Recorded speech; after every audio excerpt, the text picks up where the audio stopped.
ఇంకా మనం గమనిస్తే కొద్ది రోజుల ముందు నరేంద్ర మోదీ గారు మరి 21 జనవరిన అయోధ్యలో 22 జనవరిన మరి రామమందిరం శ్రీరాముని విగ్రహాన్ని అక్కడ స్థాపించే ముందు నరేంద్ర మోదీ గారు కొన్ని రాష్ట్రాలు పర్యటించి అక్కడ 21 జనవరినేమో ధనుష్కోడిలో కోదండరామి స్వామి ఆలయానికి, 20 జనవరిన తమిళనాడులో రామనాథ స్వామి రంగనాథ స్వామి కార్యక్రమం అక్కడ పోయి దర్శనం చేసుకోవడము, 17 జనవరిన కేరళలో గురువాయూర్ ఆలయంలో, 16 జనవరిన మళ్ళా ఆంధ్రప్రదేశ్లో లేపాక్షి మరియు వీరభద్ర ఆలయంలో కింద అటు మన ఆంధ్రప్రదేశ్ పొరుగు రాష్ట్రం, మళ్ళా పైన 12 జనవరిన నాసిక్లో కాలారాం టెంపుల్. ఇటు ఆంధ్రప్రదేశ్కి వచ్చిర్రు, అటు మహారాష్ట్రకి వచ్చిర్రు, అటు రామాలయాలు దేశంలో ఉన్న రామాలయాలు తిరిగిరు, కానీ మన భద్రాచలంలో ఉన్న రాముల వారిని అక్కడికి వచ్చి దర్శనం చేసుకోరు. సో ఎందుకు ఇవాళ తెలంగాణ సమాజం, తెలంగాణ రాష్ట్ర ప్రజలు మరి నరేంద్ర మోదీ గారి ప్రభుత్వానికి, భారతీయ జనతా పార్టీకి తెలంగాణ పట్ల చిన్న చూపు ఉంది అని ఎందుకు ప్రశ్నించవద్దు? ఇప్పుడే ఏదో విజయం వచ్చేసినట్టు విజయయాత్రలు అని పెట్టుకోవడము ఒక 3 నెలల నుంచి ఇక్కడి ఆలయాలు కానివ్వండి. ఎందుకు చెప్తున్నాము అంటే ఆలయాలకు వచ్చినప్పుడు ఆ రాష్ట్రాలలో కార్యక్రమాలు మొదలుపెట్టిండ్రు, వేల కోట్ల రూపాయలు కూడా ప్రకటించారు, కార్యక్రమాలు స్టార్ట్ చేశారు. మన దగ్గరనేమో ఎలక్షన్స్కి వస్తారు. గతంలో 26 నవంబర్ 27 నవంబర్ ఎన్నికల ప్రచారానికి వచ్చారు. ప్రచారం తర్వాత మళ్ళా కథం. ఇక ఎన్నికల ముందు కోడ్ వస్తుంది అనేటప్పుడు ఈ పసుపు బోర్డు ఏదో ఇస్తున్నామో అని చెప్పారు. మరి ఈ 3 నెలల్లో కనీసం పసుపు బోర్డు విషయం మీద ఏం కార్యక్రమం చేపట్టారు? ల్యాండ్ ఐడెంటిఫై చేసిరా? ఎక్కడ చేద్దామని ఆ గెజెట్లో కూడా కనీసం ఏ రాష్ట్రంలో కూడా చేస్తున్నారు అన్నట్టు కూడా ఆ గెజెట్లో లేదు. రేపు మళ్ళా ఏ ముఖం పెట్టుకొని కిషన్ రెడ్డి గారు, బండి సంజయ్, ధర్మపురి అరవింద్, ఇతరత్రలు, ఎందుకంటే కొందరైతే ఓడిపోయిన వాళ్ళు కూడా ఎమ్మెల్యేలుగా, మొన్న భారతీయ జనతా పార్టీ ఎమ్మెల్యేలు ఓడిపోయిన వాళ్ళు కూడా మేము ఇక్కడ నిలబడతాం, అక్కడ నిలబడతాం, మల్కాజ్గిరిలో నిలబడతాం, ఎంపీలకు వస్తాము అని అంటున్నారు. కానీ రేపు తెలంగాణ ప్రజల ముందు వచ్చి మరి ఇన్ని వేల కోట్లు గుజరాత్కి 2 రోజుల్లో చాలా స్పష్టంగా లెక్కలు ఉన్నాయి. 25 ఫిబ్రవరిన 48,000 కోట్లు పెడితే 22 ఫిబ్రవరిన రెండు వేరే చోట్లలో 50,500 కోట్లు గుజరాత్లో. అంటే కేవలం 2 రోజుల వ్యవధిలోనే 1,00,000 కోట్లు గుజరాత్కు కార్యక్రమాలు మొదలుపెట్టిను.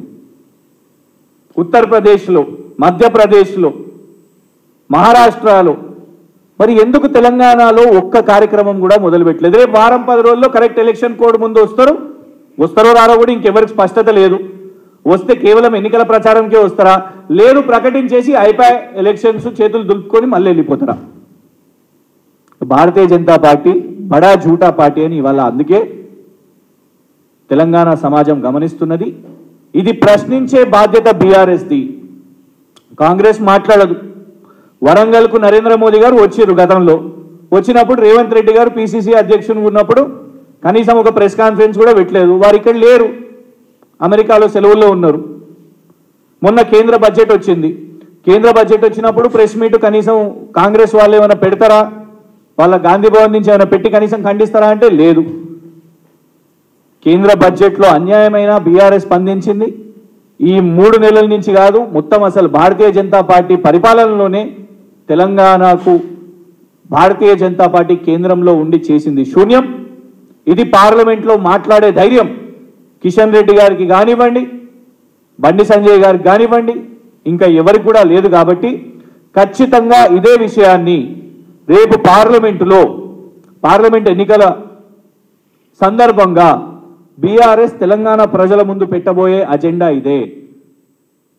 అడగడానికి కాంగ్రెస్ ముందుకు రాదు, చేయడానికి భారతీయ జనతా పార్టీ ముందుకు రాదు. మరి ఎందుకు ఓటేయాలి? రూపాయి అని భారతీయ జనతా పార్టీ కనీసం తెలంగాణ రాష్ట్రం యొక్క పేరు కూడా వాళ్ళ బడ్జెట్లలో కనబడదు. కనీసం ఒక రూపాయి కార్యక్రమాలు కూడా చేయరు.